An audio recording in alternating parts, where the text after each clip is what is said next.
नमस्कार, आप देख रहे हैं आक्रमण। मैं हूं आपके साथ विवेक शांडिल। आक्रमण का रण तैयार है, हुंकार है, ललकार है और चारों तरफ जंगी अलगार है। जमीन कांप रही है मिसाइलों की धमक से, आसमान चीख रहा है ड्रोनों की गरज से और सरहदों पर हो रही बमों की बारिश ने इंसानियत को सिहरने पर मजबूर कर दिया है। दुनिया के कई कोनों में आज कोहराम मचा है। कहीं खंडहर होती इमारतें हैं तो कहीं शमशान बनती बस्तियां हैं। कूटनीति के पन्ने जल चुके हैं और बारूद की गंध हवा में घुल चुकी है। शांति की बातें इतिहास की किताबों में दफन हो रही हैं, क्योंकि आज सिर्फ हकीकत यही है कि चारों ओर तबाही का मंजर है। महाविनाश के ट्रेलर को देखिए और समझिए कि क्या दुनिया उस मोड़ पर आ खड़ी हुई है जहां से वापसी का कोई रास्ता नहीं बनता और कहानी तृतीय विश्व युद्ध की लिखी जा रही है। जाहिर सी बात है, दुनिया इस वक्त बारूद के ढेर पर बैठी हुई है। शांति की बातें सिर्फ फाइलों तक नजर आती है, क्योंकि हकीकत में महायुद्ध की आहट अब चीखों में बदल रही है। आपको जंग की वो 3 तस्वीरें दिखाने जा रही हैं जो तबाही का नया भूगोल लिख रही है। पहली तस्वीर मिडिल ईस्ट की है, जिसे हथियारों का गोदाम बना दिया गया है। अमेरिका से इजराइल तक सबकी नजरें ईरान पर हैं। सवाल उठ रहा है, क्या ईरान का अंत करीब है? क्योंकि जिस क्षेत्र से आधुनिक हथियारों की घेरेबंदी की खबर आ रही है, वो संकेत दे रहे हैं कि एक छोटी सी चिंगारी पूरे मिडिल ईस्ट को स्वाहा करने के लिए काफी है। लेकिन ईरान यहां खामोश नहीं है। ईरान की अपनी तैयारी है और इसलिए अमेरिका ईरान को हाथ लगाने से डर रहा है। दूसरी तस्वीर ईरान की खैबर मिसाइल की गर्जना। इसकी धमक से न सिर्फ अरब देश सहमे हुए हैं, बल्कि 7 समंदर पार बैठा अमेरिका भी खबरदार मोड में है। क्योंकि यह सिर्फ एक मिसाइल नहीं है, बल्कि तेहरान का वो मैसेज है कि अगर प्रहार हुआ तो पूरा मिडिल ईस्ट आग की लपटों में होगा। यह मिसाइल इजराइल और अमेरिकी ठिकानों को पलक झपकते खाक करने की ताकत रखता है। और तीसरी और खौफनाक तस्वीर रूस और यूक्रेन के मोर्चे से है। यहां पुतिन की सेना बारूदी बारिश कर रही है। यूक्रेन के आसमान से अब ओस नहीं बल्कि मौत बरस रही है। रूस के घातक मिसाइल हमले और ड्रोन अटैक ने यूक्रेन को खंडहर बना दिया है। यह जंग थमने का नाम नहीं ले रही, बल्कि हर बीतते दिन के साथ और भी भीषण होती जा रही है। हथियार तने, मिसाइलें बरस रही हैं और निर्दोषों का खून बह रहा है। सवाल यह है कि क्या हम तीसरे विश्व युद्ध के मुहाने पर खड़े हैं या फिर दुनिया की कोई ताकत इसे रोकने की इच्छा शक्ति दिखाएगी। फिलहाल ये तीनों तस्वीरें आने वाली भयानक तबाही की ओर इशारा कर रही हैं। सबसे पहले इस वक्त एक बड़ी खबर आ रही है, वो आपके सामने रख देते हैं।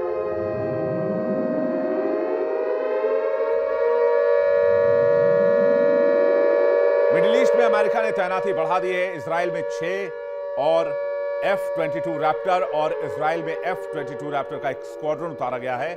12 अमेरिकी F-22 स्टेल्थ फाइटर जेट उतारे गए हैं। साथ ही 7 रिफ्यूलिंग टैंकर के साथ F-22 की तैनाती की गई है, जिससे इन विमानों में ईंधन की कोई कमी ना हो और हवा में ही इन विमानों को रिफ्यूल कर दिया जाए। अमेरिका बड़ी जंगी तैयारी कर रहा है। मैक्सिमम प्रेशर की नीति के तहत वो ईरान पर सैंक्शंस भी लगा रहा है, लेकिन दूसरी तरफ वो हथियार भी इकट्ठा कर रहा है। इतने हथियार जो मिडिल ईस्ट को जलाने के लिए काफी हैं, जो ईरान की तबाही और बर्बादी के लिए काफी हैं। इसलिए यहां संदेह इस बात को लेकर बढ़ जाता है कि अमेरिका के इरादे क्या हैं।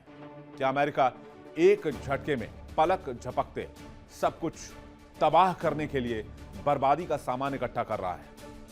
और अगर यह जंग मिडिल ईस्ट की दहलीज पर लड़ी गई तो मिडिल ईस्ट में अमेरिकी सहयोगियों का क्या होगा, सबसे बड़ा क्वेश्चन है। इस बीच एक और बड़ी खबर का रुख करते हैं। एक और बड़ी खबर आ रही है। चौथे दौर की वार्ता के लिए अब जगह तय कर दी गई है। ईरान अमेरिका में होगी चौथे दौर की वार्ता।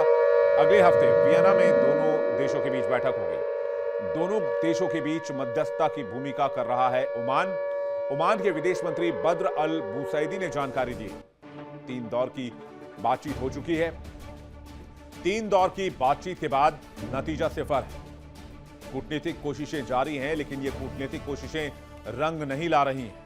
3 दौर की बातचीत अभी तक फेल साबित हुई है।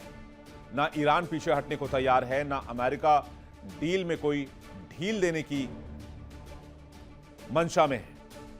इसलिए अब चौथे दौर की बातचीत की तैयारी शुरू कर दी गई है और ये बातचीत बहुत ज्यादा दिनों के बाद नहीं, बल्कि अगले ही हफ्ते वियना में कराए जाने की तैयारी की जा रही है। दोनों देश वियना में बैठेंगे और बातचीत के जरिए मिडिल ईस्ट के मसले को सुलझाने की कोशिश करेंगे, ईरान अमेरिका तनाव को सुलझाने की कोशिश करेंगे और इस बीच मध्यस्थ की भूमिका ओमान निभा रहा है।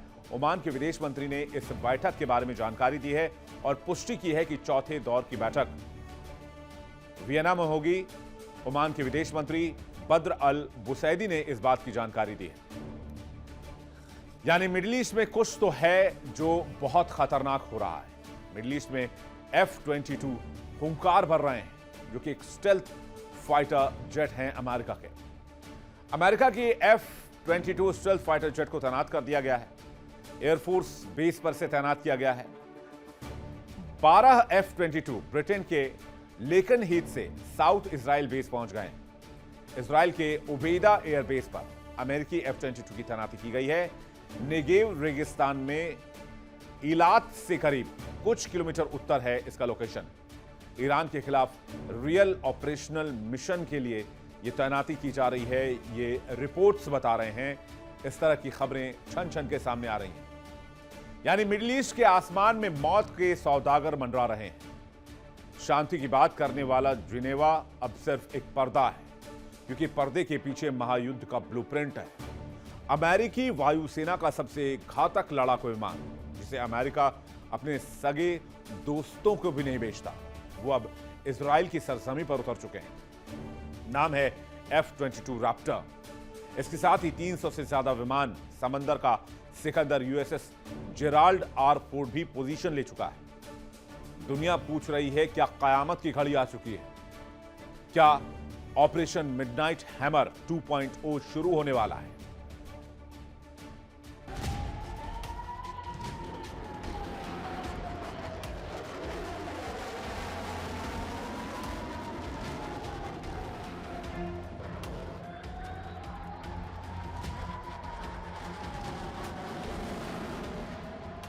F-22 रैप्टर विमान नहीं, उड़ती हुई मौत है। स्टील्थ तकनीक का वो बादशाह जिसे रडार देख नहीं सकते और दुश्मन की मिसाइलें छू नहीं सकती। F-22 रैप्टर का पूरा बेड़ा इजराइल में उतरना इस बात का ऐलान है कि अब पानी सिर के ऊपर जा चुका है। अमेरिका ने अपनी सबसे कीमती सैन्य संपत्ति को रणभूमि में झोंक दिया है। जिस विमान की तकनीक को वाशिंगटन ने दुनिया से छिपा कर रखा, आज वो तेहरान की दहलीज पर खड़ा होकर दहाड़ रहा है।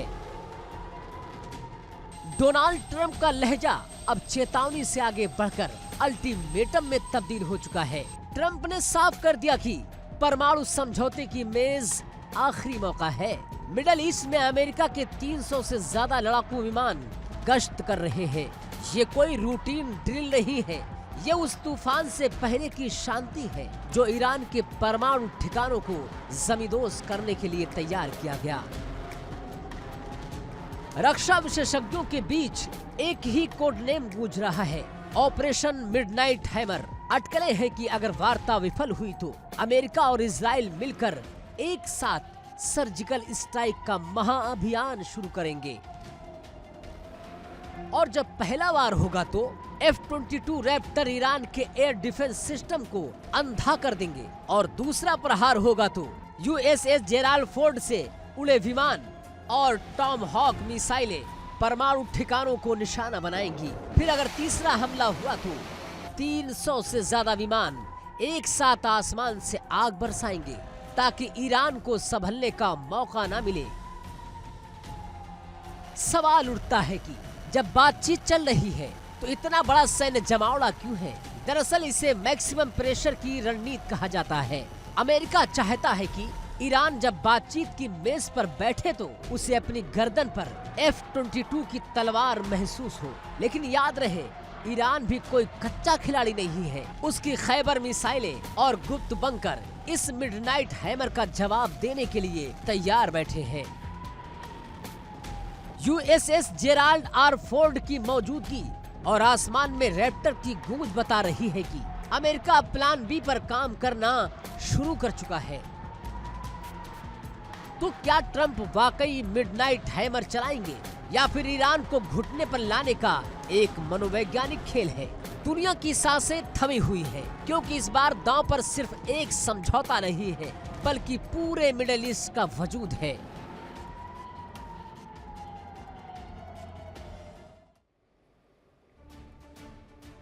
अमेरिका ने मिडिल ईस्ट को हथियारों से भर दिया है। ईरान के सीने पर हथियार गरज रहे हैं। किन किन हथियारों का इस्तेमाल अमेरिका यहां कर सकता है, आइए जल्दी से जानते हैं।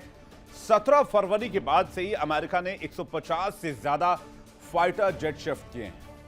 मौजूदा तैनाती 1991 और 2003 की इराक जंग से भी बड़ी है। मिडिल ईस्ट में मल्टी डे एयर कैंपेन की तैयारी जैसी मूवमेंट है।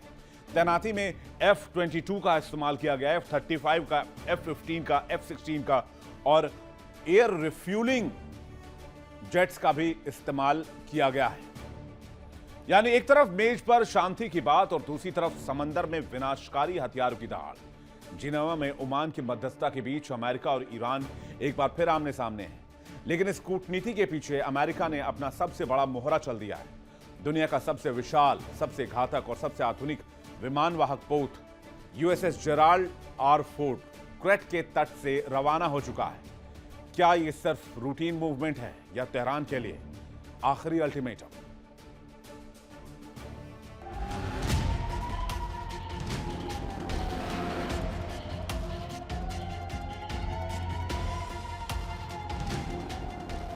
समंदर के सीने पर तैरता ये लोहे का पहाड़ कोई साधारण जहाज नहीं है। ये अमेरिका की वो मुट्ठी है जो किसी भी देश के भूगोल को पलक झपकते ही बदल सकती है। जब जिनेवा में परमाणु वार्ता की मेज सज रही थी, ठीक उसी वक्त ग्रीस के सौडा बे से USS जेराल्ड आर फोर्ड ने लंगर उठा लिया। ये रवानगी इत्तेफाक नहीं बल्कि अमेरिका की सोची समझी चाल है। राष्ट्रपति ट्रंप ने साफ संदेश दिया कि या तो समझौता करो या फिर अंजाम भुगतने को तैयार रहो। फिलहाल मिडिल ईस्ट बारूद के ढेर पर बैठा है। इतिहास में ऐसा बहुत कम है जब अमेरिका दो सुपर कैरियर्स एक साथ एक ही क्षेत्र में गश्त कर रहे हो। एक तरफ USS अब्राहम लिंकन पहले से तैनात है और अब फोर्ड की रवानगी ने ताकत को 2 गुना कर दिया है। इसके साथ है 9 विध्वंसक और 3 युद्धपोत। ये घेराबंदी परमाणु वार्ता के बीच ईरान पर मनोवैज्ञानिक दबाव बनाने की रणनीति है। ओमान की मध्यस्थता का तीसरा दौर चल रहा है। ईरान के राष्ट्रपति मसूद पेजेश्कियान बार बार दोहरा रहे हैं कि उनका परमाणु कार्यक्रम शांतिपूर्ण है और खामनेई का फतवा उनके लिए कानून है। लेकिन पश्चिमी देशों को इस शांति के पीछे हथियार की बू आती है। अमेरिका का शक गहरा है और इसी शक को यकीन में बदलने के लिए ट्रंप ने अपनी सेना को हाई अलर्ट पर रखा है। याद रहे, ये वही डोनाल्ड ट्रंप है जिन्होंने पिछले साल सीधे हमले के आदेश दे दिए थे। एथेंस में अमेरिकी दूतावास इस रवानगी पर चुप्पी साधे है, लेकिन समंदर की लहरें सब कुछ बयां कर रही हैं। 1 लाख टन का ये युद्धपोत अपने साथ 75 से ज्यादा लड़ाकू विमान और हजारों सैनिकों का लश्कर लेकर चलता है। ये ईरान के किसी भी शहर को खंडहर बनाने के लिए काफी है। यानी कि शक्ति प्रदर्शन की इस जंग में ईरान भी पीछे नहीं है। एक तरफ खैबर मिसाइल का परीक्षण, दूसरी तरफ बातचीत का रास्ता। लेकिन सवाल है कि क्या अमेरिका वाकई हमला करना चाहता है या फिर ये सिर्फ गनबोट डिप्लोमेसी है, यानी बातचीत के दौरान अपनी शर्तें मनवाने के लिए बंदूक दिखाकर डराना। लेकिन ईरान जैसे मुल्क के साथ ये जुआ खतरनाक साबित हो सकता है।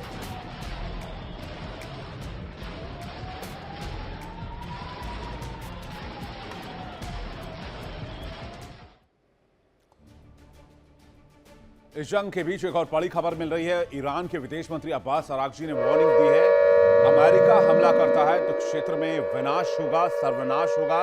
अमेरिकी सैन्य ठिकानों को राख कर देंगे, मिट्टी में मिला देंगे। किसी के लिए जीत की स्थिति नहीं होगी। अब्बास अरागची ने साफ साफ मैसेज दिया है अमेरिका को कि अमेरिका अगर हमला करता है ईरान पर तो फिर अमेरिकी सैन्य ठिकानों को राख कर दिया जाएगा और इजराइल को भी इसका अंजाम भुगतना होगा। यहां तक कि अमेरिका का कोई भी अलाई इस क्षेत्र में, यानी कि अमेरिका का कोई भी दोस्त इस क्षेत्र में सुरक्षित नहीं होगा। पाकिस्तान भी इस इलाके में सुरक्षित नहीं होगा, क्योंकि पाकिस्तान अमेरिका का नॉन नेटो अलाई माना जाता है, शागिर्द दोस्त माना जाता है। एक और बड़ी खबर आ रही है, अमेरिका से हथियारों की नई खेप इसलिए रवाना कर दी गई है। अमेरिका से हथियारों की नई खेप भेजी गई है मिडिल ईस्ट में। यूरोपीय एयर स्पेस से गुजर रहे सैन्य विमान C-17 ग्लोब मास्टर के जरिए यहां पर हथियारों की नई खेप पहुंचाई जा रही है। कहते हैं इस हथियारों की नई खेप में मिसाइल है और ड्रोन्स भेजे जा रहे हैं, जिससे कि ईरान के मिसाइलों और ईरान की ड्रोन्स कैपेबिलिटी का मुकाबला किया जा सके। यानी मैसेज साफ तौर पर दिया जा रहा है। दोनों तरफ से हथियार लहराए जा रहे हैं और टकराव की आशंका लगातार बढ़ती जा रही है। यानी अगर अमेरिका हथियार का जमावड़ा लगा रहा है तो खामनी भी हुंकार भर रहे हैं। दोनों दो हाथ को तैयार हैं।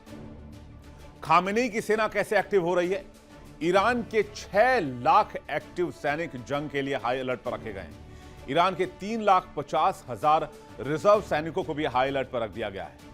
2,20,000 पैरा मिलिट्री फोर्सेस भी जंग की तैयारी में जुटे हुए हैं।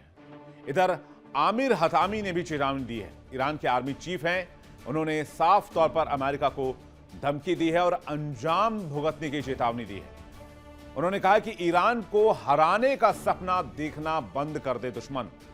जंग हुई तो दुश्मनों का सर्वनाश लगभग तय है, हार तय है। दुश्मन के अजय होने का दावा बिल्कुल झूठा है। तो क्या इंसानी जंग मिडिल ईस्ट में अब कयामत की तारीख लिखने वाली? और क्या इंसानी पायलटों के दिन लदने वाले हैं? क्योंकि भविष्य में आसमान में खून और पसीना नहीं बल्कि कोड और एल्गोरिदम से जंग लड़े जाएंगे। और भविष्य में ही क्यों, इसकी शुरुआत तो हो चुकी है। हमने रूस यूक्रेन वॉर में देखा है किस तरह से जंगी ड्रोन्स का, आत्मघाती कामिकाजी ड्रोन्स का इस्तेमाल किया गया है। और इसलिए खबर यह है कि अमेरिका ने रक्षा जगत में वो धमाका कर दिया है जिसकी गूंज पेरिस से लेकर बीजिंग तक सुनाई दे रही है। एंड्यूरिल इंडस्ट्री का YFQ-44A फ्यूरी तैयार है। यह सिर्फ एक ड्रोन नहीं है, यह दुनिया का पहला AI कातिल लड़ाकू विमान है जो खुद तय करेगा किसे जिंदा छोड़ना है और किसे मिट्टी में मिला देना है।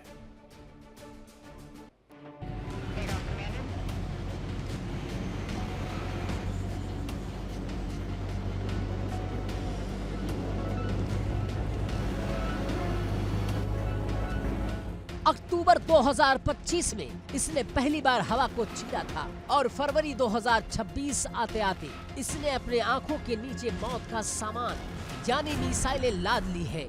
ये है YFQ-44A फ्यूरी। पहली नजर में एक खिलौना लग सकता है, लेकिन इसके भीतर छिपा है दुनिया का सबसे आर्टिफिशियल इंटेलिजेंस का दिमाग। ये अमेरिका के कोलैबोरेटिव कॉम्पैक्ट एयरक्राफ्ट प्रोग्राम का वो योद्धा है जिसे अब ड्रोन नहीं बल्कि फाइटर का दर्जा मिला है।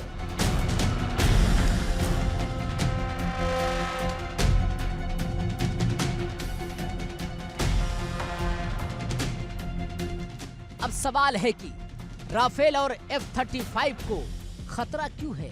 जवाब है पैसा और रिस्क।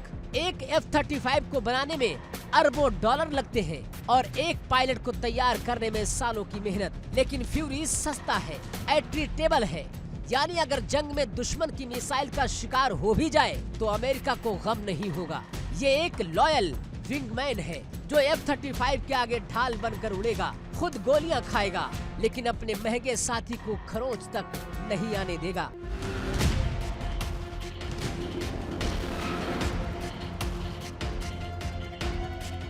फ्यूरी की 3 सबसे घातक खूबियों की चर्चा आम है। पहला, AI का कातिल दिमाग। इसमें कोई कॉकपिट नहीं, कोई पायलट नहीं।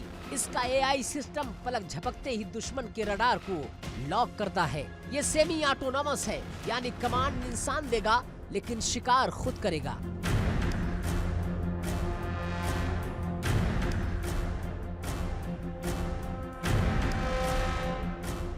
दूसरा, भारी भरकम हथियारों का बोझ। 500 किलोग्राम तक के सेंसर और मिसाइलें ले जाने में सक्षम है। हालिया टेस्ट में इसने हवा से हवा में मार करने वाली घातक मिसाइलों को ठोकर साबित कर दिया कि ये सिर्फ रेकी नहीं करेगा बल्कि दुश्मन के विमानों के टुकड़े टुकड़े कर देगा।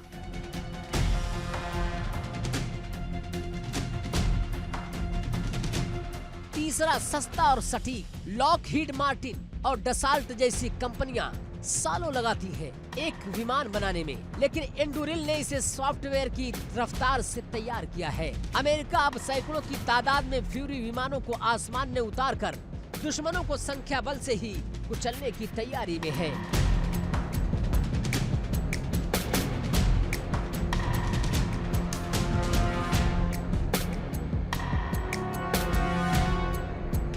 लेकिन क्या ये फैसला सही है? एक मशीन को हक देना कि वो खुद हमले का फैसला करे, मानवता के लिए कितना सुरक्षित है?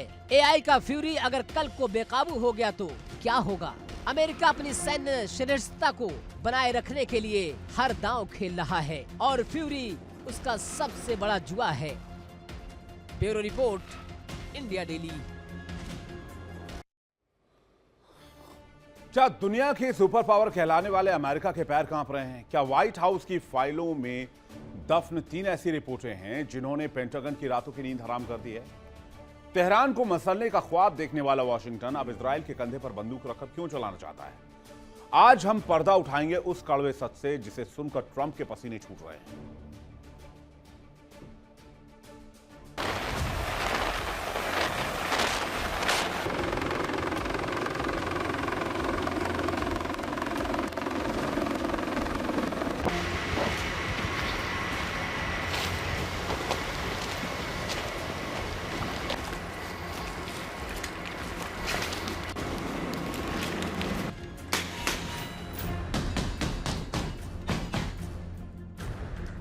इतिहास गवाह है, जिसे मिटाने की कोशिश हुई वो और फौलादी बनकर उभरा। ईरान आज वो अंगारा है जिसे छूने की हिम्मत अमेरिका भी नहीं जुटा पा रहा है। 3 रिपोर्टों ने अमेरिका का गुरूर मिट्टी में मिला दिया। पहली रिपोर्ट कहती है कि अगर अमेरिका ने सीधे ईरान पर हाथ डाला तो उसके खाड़ी देशों में बने बेस शमशान बन जाएंगे।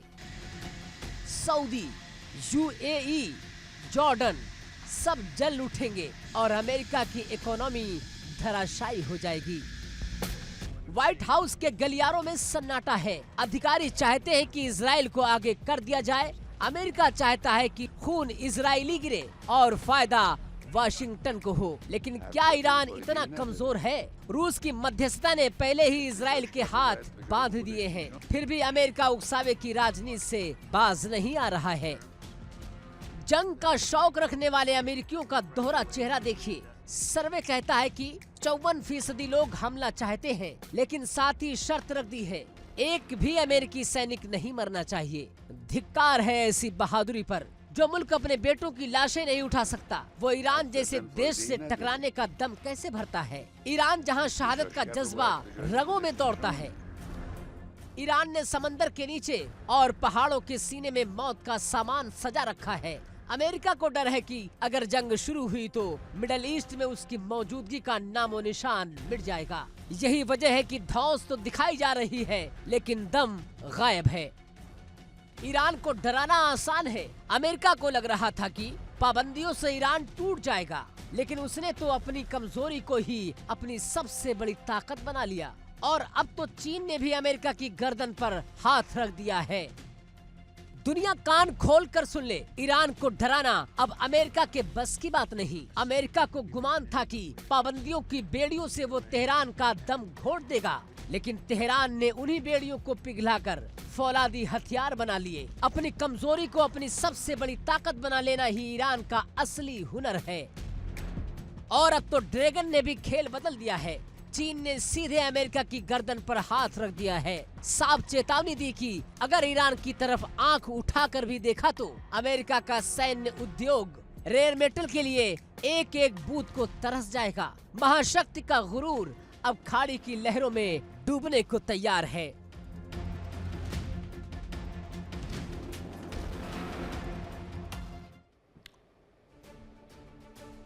जाहिर सी बात है, ईरान की जंग अब सिर्फ 2 देशों की जंग नहीं है, ये न्यू वर्ल्ड ऑर्डर की आर्ट है। चीन ने भी ऐसी धमकी दी है कि अमेरिका का हाईटेक सैन्य ढांचा ताश के पत्तों की तरह बिखर सकता है। उधर सीआईए की रिपोर्ट ने बता दिया है कि ईरान की सत्ता को हिलाना लगभग नामुमकिन है।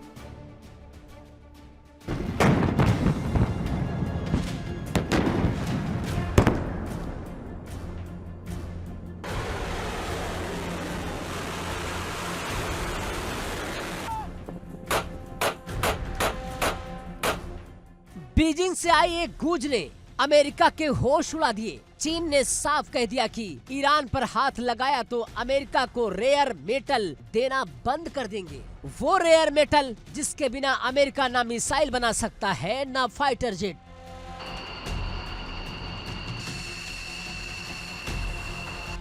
चीन ने अमेरिका की दुखती रग दबा दी है। इतना ही नहीं, चीन अपनी घातक हाइपरसोनिक CM-300 मिसाइलें ईरान को सौंपने जा रहा है। अब सोचिए, क्या अमेरिका के बूढ़े हो चुके युद्धपोत इन मिसाइलों का सामना कर पाएंगे?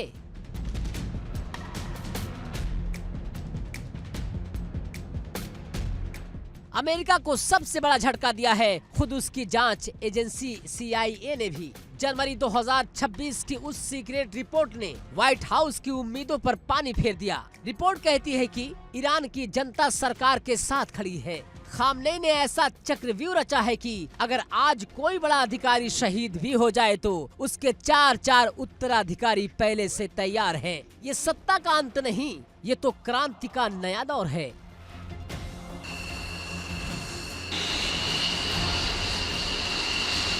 ट्रंप को उम्मीद थी कि यूरोप उनके पीछे दौड़ा चला जाएगा, अरब देश जय जयकार करेंगे, लेकिन हकीकत न यूरोप साथ है न अरब के सुल्तान साथ हैं। सब जानते हैं कि ईरान से टकराने का मतलब है विनाश। अमेरिका आज अकेला खड़ा है, उसकी धौंस सिर्फ कागजों तक सीमित है।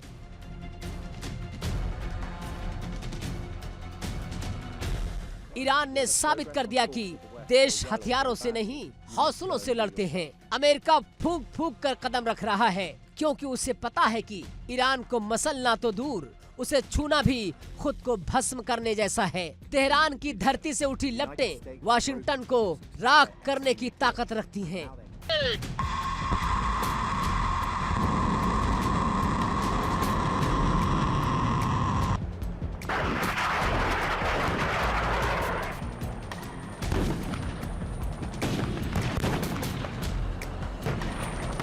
जंग का मैदान सज चुका है, लेकिन अमेरिका के पास ना तो साथी है और ना ही जीतने का भरोसा। ईरान की ताकत और उसकी कूटनीति ने दुनिया को बता दिया कि शेर को उसके घर में घेरना नामुमकिन है। क्या अमेरिका अपनी हार स्वीकार करेगा या इजराइल को बलि का बकरा बनाया जाएगा? ये तो आने वाला वक्त बताएगा। Bureau report, India daily.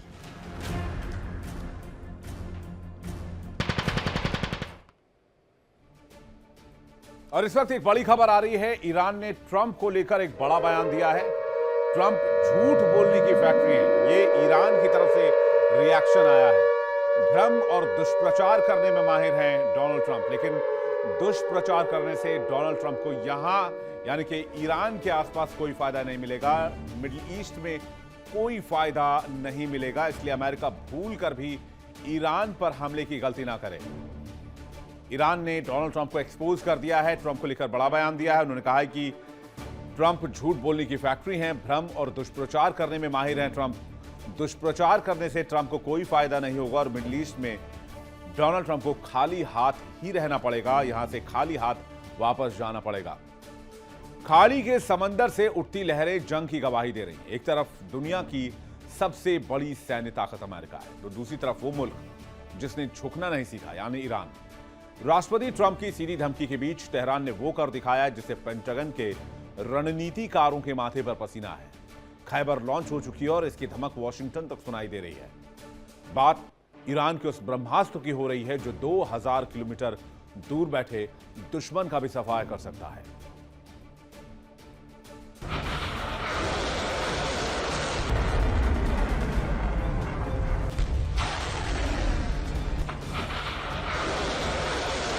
Khyber एक मिसाइल नहीं, ये ईरान का वो फतवा है जो दुश्मन के वजूद को मिटाने का दम रखता है। जब अमेरिका ने अपनी सैन्य तैनाती बढ़ाई, जब ट्रंप ने बुरे अंजाम की धमकी दी, तब ईरान ने अपने गुप्त सुरंगों के दरवाजे खोल दिए।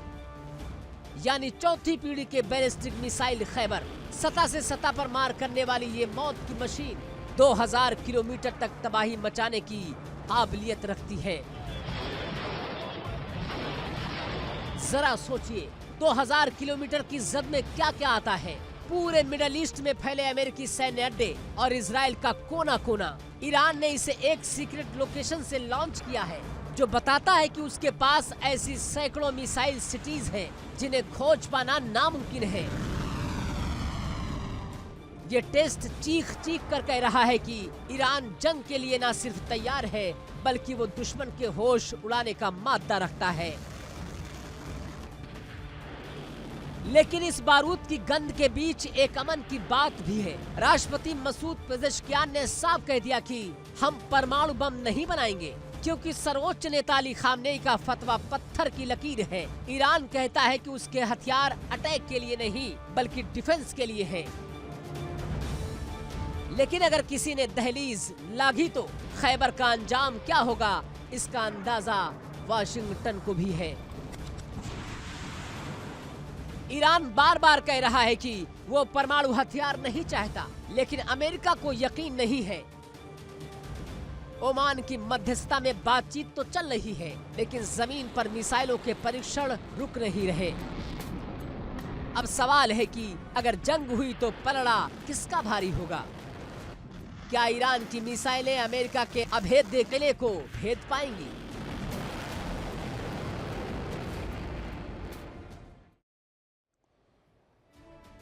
जंग सिर्फ तकनीक से नहीं, जज्बे और हौसले से भी लड़ी जाती है। ईरान के पास मिसाइलों का अंबार है तो हौसले का पहाड़ है। अमेरिका और इजराइल के पास वो छतरी है जो आसमान में ही मौत को नाकाम कर देती है। एक तरफ खैबर और फतेह जैसे मिसाइल है, दूसरी तरफ आयरन डोम, डेविड स्लिंग और पेट्रियट जैसे सिस्टम। क्या ईरान की ये मिसाइलें वाकई गेम चेंजर साबित होंगी, या अमेरिका की ग्लोबल पावर के आगे टिक नहीं पाएंगी?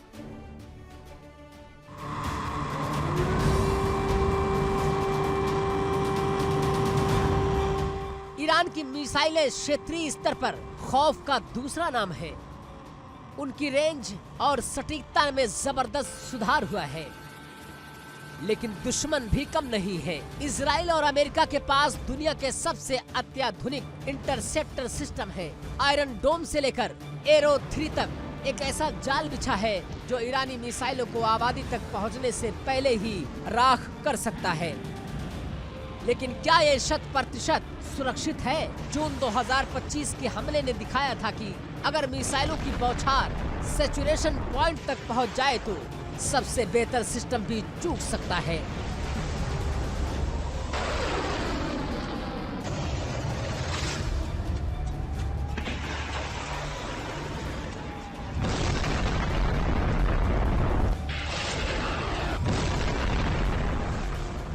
अमेरिका की मिसाइल शक्ति वैश्विक है। उसके पास हाइपरसोनिक हथियारों से लेकर ऐसी तकनीक है जो ईरान के लिए फिलहाल पहुंच से बाहर है।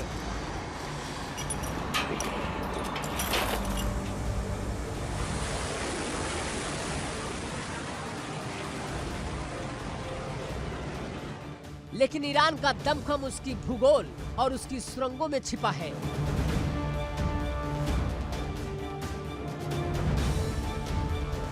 ईरान जानता है कि वो आमने सामने की जंग में अमेरिका को नहीं हरा सकता, इसीलिए उसने असिमेट्रिक वॉरफेयर यानी छापामार युद्ध की तैयारी की है।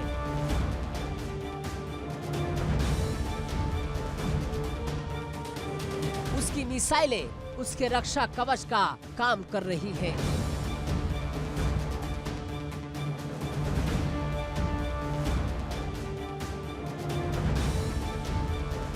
तनाव के बीच कूटनीति का रास्ता भी खुला है। ओमान की कोशिशें क्या रंग लाएंगी?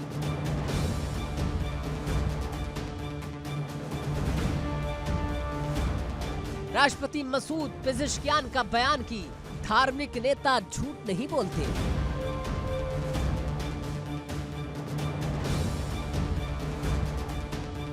अमेरिका के लिए एक चुनौती भी है और मौका भी। अगर भरोसा कायम हुआ तो ठीक, वरना खैबर जैसी मिसाइलें इस बात का सबूत है कि ईरान अपने इरादे फौलादी कर लिए हैं। वो झुकने के बजाय टकराने को तैयार है।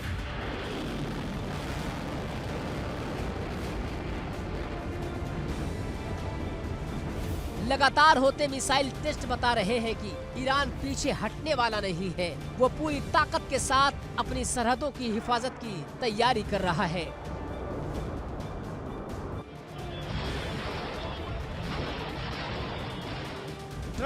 अल्टीमेटम दे रहे हैं, लेकिन तेहरान के लिए उसकी संप्रभुता से बढ़कर कुछ भी नहीं।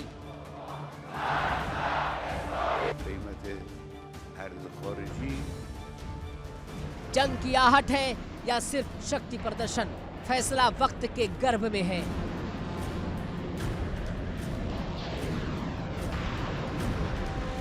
ईरान ने खैबर छोड़कर साफ कर दिया कि वो हमले का इंतजार नहीं करेगा, बल्कि अपनी सुरक्षा के लिए हर हद पार कर देगा।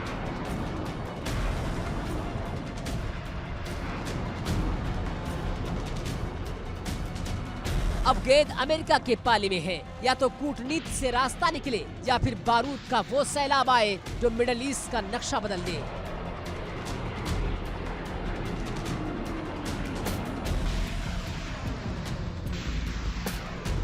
Bureau report, India daily.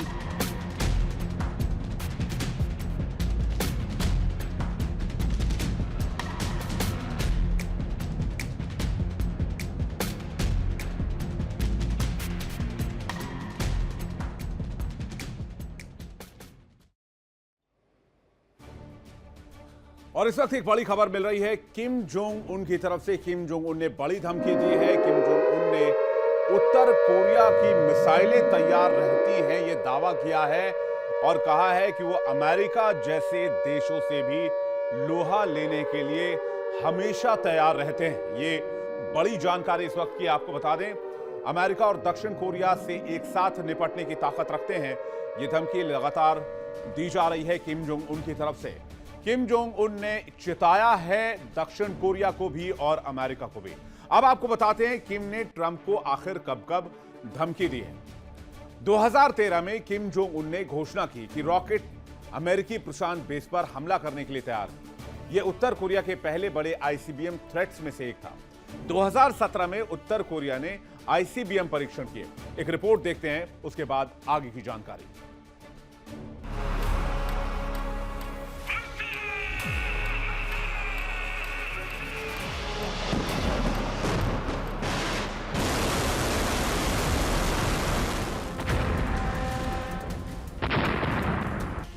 उत्तर कोरिया का तानाशाह किम जोंग उन, जिनके हर कदम पर दुनिया की नजर रहती है।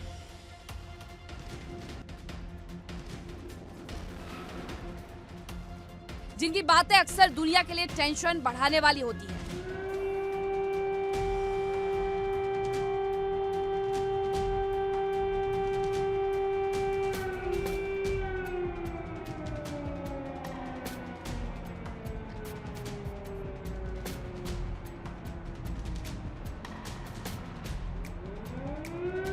अब किम जोंग उन अमेरिका के राष्ट्रपति ट्रंप से दोस्ती करना चाह रहे हैं। उन्होंने इसकी इच्छा प्योंगयांग में हुए ऐतिहासिक कार्यक्रम में जताई।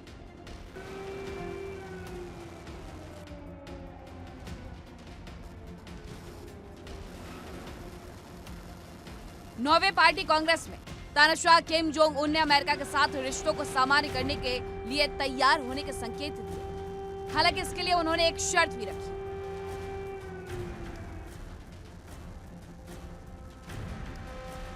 किम जोंग उन ने कहा कि वो अमेरिकी राष्ट्रपति डोनाल्ड ट्रंप के साथ दोस्ती करने को तैयार हैं, लेकिन इसके लिए उनकी शर्तें बेहद कड़ी हैं।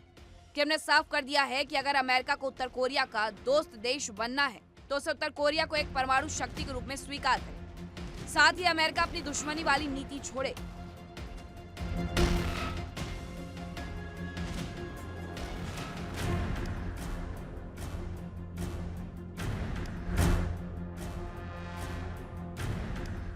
उत्तर कोरिया के तानाशाह का यह बयान की टाइमिंग काफी अहम है, क्योंकि मार्च के अंत में या अप्रैल की शुरुआत में ट्रंप चीन की यात्रा पर जाने वाले हैं। कार्यक्रम में किम जोंग उन ने पड़ोसी मुल्क दक्षिण कोरिया को धोखेबाज करार दिया। साथ ही बातचीत के सभी रास्ते बंद कर दिए, जिससे एशिया में जंग का एक और मोर्चा खुलने की आशंका तेज हो गई।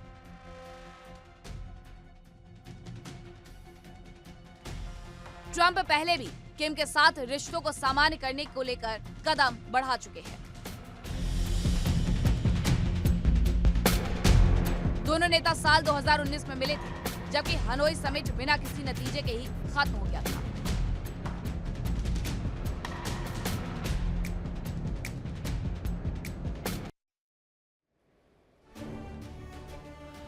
किम जोंग उनकी इस वार्निंग के बाद व्हाइट हाउस में खलबली मची हुई है। पेंटागन में बैठकों का दौर शुरू हो गया है और दक्षिण कोरिया और अमेरिका लगातार संपर्क में है।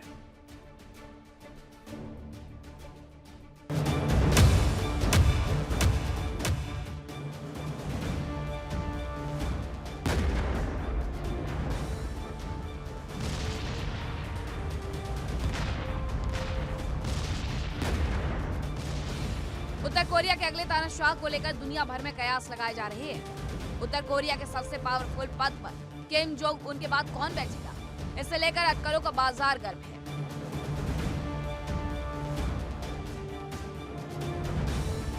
इन सब के बीच किम जोंग उन के एक फैसले ने पूरी दुनिया को चौंका दिया है। किम जे रियोंग को वर्कर्स पार्टी का सचिव बनाया गया है। ये पद उत्तर कोरिया का दूसरा सबसे शक्तिशाली पद माना जाता है। किम जे रियोंग को सभी शीर्ष समितियों में शामिल किया गया। वो पहले प्रधानमंत्री रह चुके हैं और उन्हें सुप्रीम लीडर किम जोंग उनका करीबी भी माना जाता है। नॉर्थ कोरिया के मुताबिक किम जोंग उन ने वर्कर्स पार्टी की बैठक में किम जे रियोंग को सचिव नियुक्त किया। रियोंग को टॉप 5 डिसीजन बॉडी में भी शामिल किया गया। इनमें उत्तर कोरिया की राजनीतिक और सैन्य जैसी कमेटियां शामिल हैं। किम जो रियोंग का जन्म उत्तर कोरिया के चगांग प्रांत में हुआ था। 2007 में उन्हें प्योंगयांग प्रांत का सचिव नियुक्त किया गया। साल 2019 में किम ने रियोंग को प्रधानमंत्री की कुर्सी सौंप दी गई। हालांकि कोरोना के समय किम ने रियोंग को हटाकर मार्गदर्शन विभाग में भेज दिया। किम जोंग उन ने अपनी 13 साल की बेटी किम जू ए को मिसाइल निर्माण विभाग में डायरेक्टर नियुक्त किया है और अपनी बहन किम यो जोंग को वित्त विभाग का निदेशक नियुक्त किया। उत्तर कोरिया में इन दोनों के विभाग को काफी अहम माना जाता है।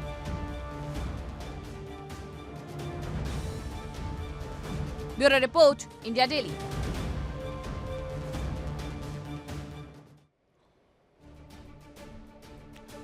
किम जोंग उन लंबे समय से अमेरिका को धमकी देते रहे। कब कब अमेरिका को किम जोंग ने धमकाया है? 2013 से कहानी शुरू होती है किम की। किम ने घोषणा की कि रॉकेट अमेरिकी प्रशांत बेस पर हमला करने के लिए तैयार है। इसके बाद कहते हैं आईसीबीएम की तैयारी थी। 2017 में इंटरकॉन्टिनेंटल बैलिस्टिक मिसाइल की उसका परीक्षण किया और किम ने कहा कि पूरा यूएस अब किम के न्यूक्लियर स्ट्राइक रेंज में है, जिसके बाद अमेरिका में भूचाल आ गया। इसके बाद 2017 में ही ट्रंप ने यूएन में कहा कि यूएस उत्तर कोरिया को खत्म कर सकता है। किम ने ट्रंप को मानसिक रूप से विक्षिप्त भी कह दिया, क्योंकि 2017 में डोनाल्ड ट्रंप वहां की सत्ता में आ चुके थे। फिर 2017 में किम ने कहा कि उनके पास न्यूक्लियर बटन है, लेकिन इस्तेमाल नहीं करेंगे जब तक अमेरिका धमकी ना दे। उसके बाद 2019 में किम ने अमेरिका को नया स्ट्रेटेजिक वेपन देने की धमकी दी और अगर 2020 तक कोई नई छूट न मिले तो फिर स्ट्रेटेजिक वेपन का इस्तेमाल कर सकते हैं। फिर 2025 में किम ने यूएस पर उत्तर कोरिया को मिलिट्री रूप से उकसाने का आरोप लगाया और जवाबी कार्रवाई की धमकी भी दी।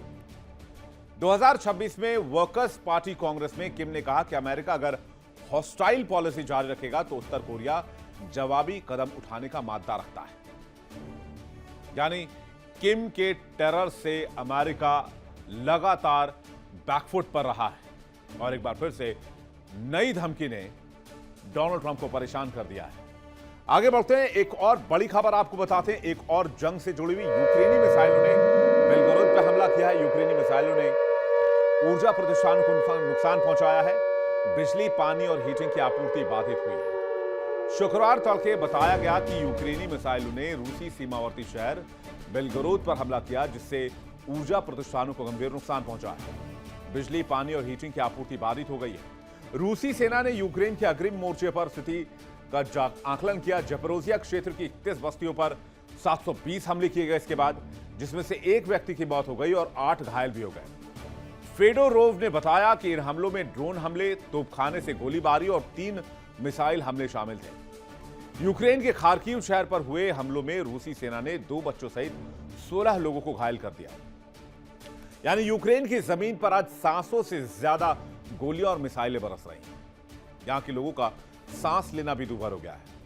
हर शहर एक बंकर है और हर सड़क मौत का रास्ता। आसमान से गिरते बम जमीन की धड़कनें रोक रहे हैं और लोग जिंदा रहने की जंग लड़ रहे हैं।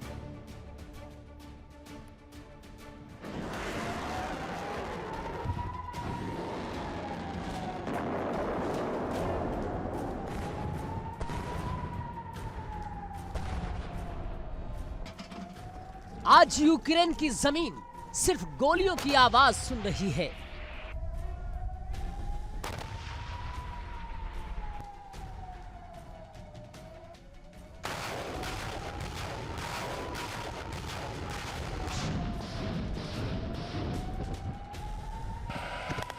आज यूक्रेन की हवा सिर्फ बारूद नहीं उगल रही,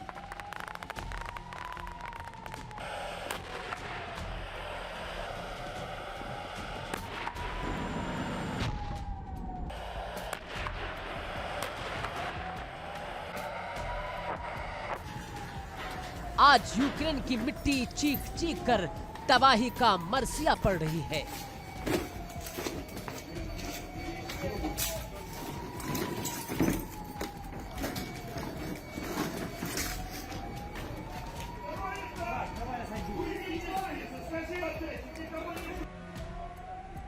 कीव से खार्किव तक, ज़ेपोरिज़िया से निप्रो तक, हर शहर, हर कस्बा, हर गली या तो मलबे में बदल चुका है या अंधेरे में डूब चुका है।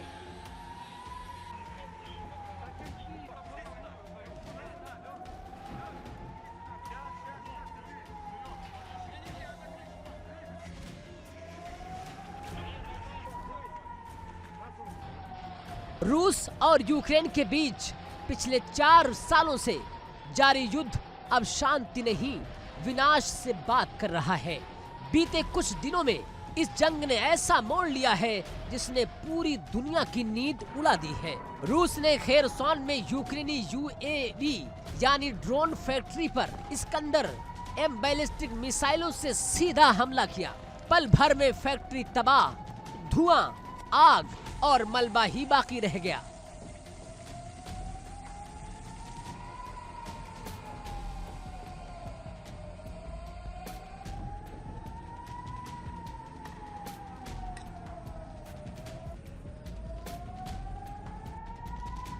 जवाब में यूक्रेन भी पीछे नहीं हटा।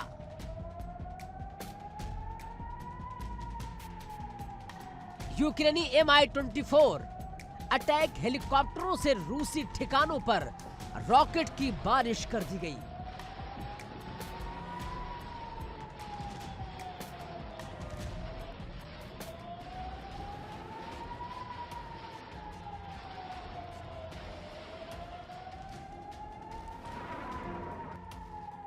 और यही नहीं रुका यूक्रेन, हजारों किलोमीटर दूर रूस के नोवोसिविर्स्क में लंबी दूरी के ड्रोन भेजकर और माइक्रोचिप प्लांट को निशाना बनाया गया।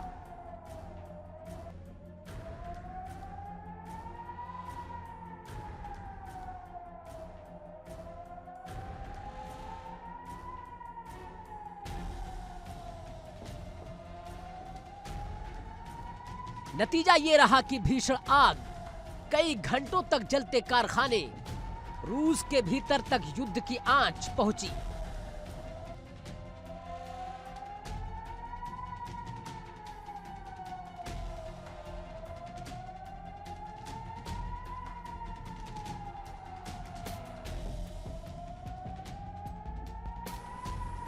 वहीं यूक्रेन में कहीं इमारतें जमींदोज हैं, तो कहीं बिजली पूरी तरह ठप है।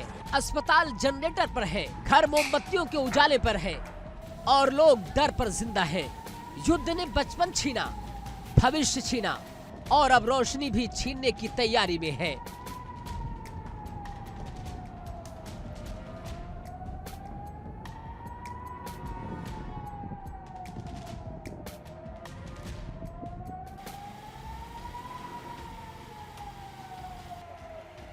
लेकिन इस युद्ध का सबसे डरावना चेहरा अब सामने आ चुका है। रूस ने यूक्रेन के ऊर्जा ढांचे और परमाणु ऊर्जा संयंत्रों को निशाना बनाना शुरू कर दिया। इन हमलों का सबसे बड़ा असर पड़ा चेरनोबिल परमाणु संयंत्र पर। चेरनोबिल को बिजली पहुंचाने वाली मुख्य लाइनें ठप हो गईं। यही वो चेरनोबिल है जहां 1986 में दुनिया का सबसे बड़ा परमाणु हादसा हुआ था। आज वहां बिजली उत्पादन बंद है, लेकिन खतरा खत्म नहीं हुआ।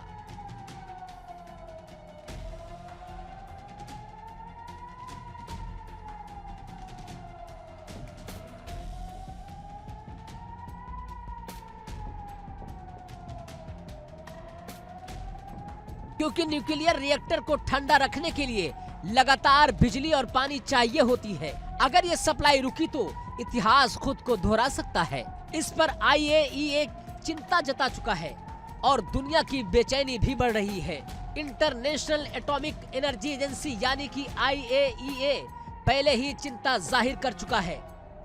पिछले महीने भी चेरनोबिल के इंफ्रास्ट्रक्चर को नुकसान पहुंचाया था।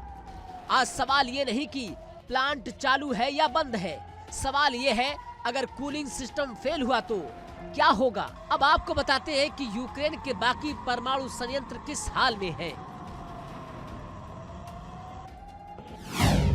यूक्रेन के नक्शे पर नजर डालिए।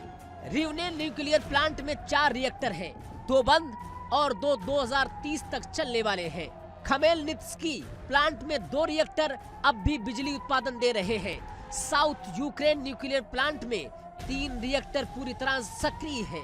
ज़ेपोरिज़िया न्यूक्लियर प्लांट में यूरोप का सबसे बड़ा परमाणु संयंत्र 6 में से सिर्फ 2 रिएक्टर चालू है और यही ज़ेपोरिज़िया पहले से ही युद्ध की सबसे संवेदनशील जमीन बना हुआ है। ऐसे में क्या रूस की रणनीति बदल चुकी है? अब सबसे बड़ा सवाल, क्या रूस जानबूझकर यूक्रेन की ऊर्जा रीढ़ तोड़ना चाहता है? क्या ये सिर्फ सैन्य हमला नहीं बल्कि साइकोलॉजिकल और इकोनॉमिक वार है? बिजली नहीं होगी तो फैक्ट्रियां बंद। खास पेशकश में फिलहाल इतना ही, वक्त एक ब्रेक का, लेकिन ब्रेक पर जाने से पहले आपको बता दें इंडिया डेली आपके स्मार्ट टीवी पर भी मौजूद है। इंडिया डेली 24/7 देखिए अपने स्मार्ट टीवी पर लाइव और लगातार।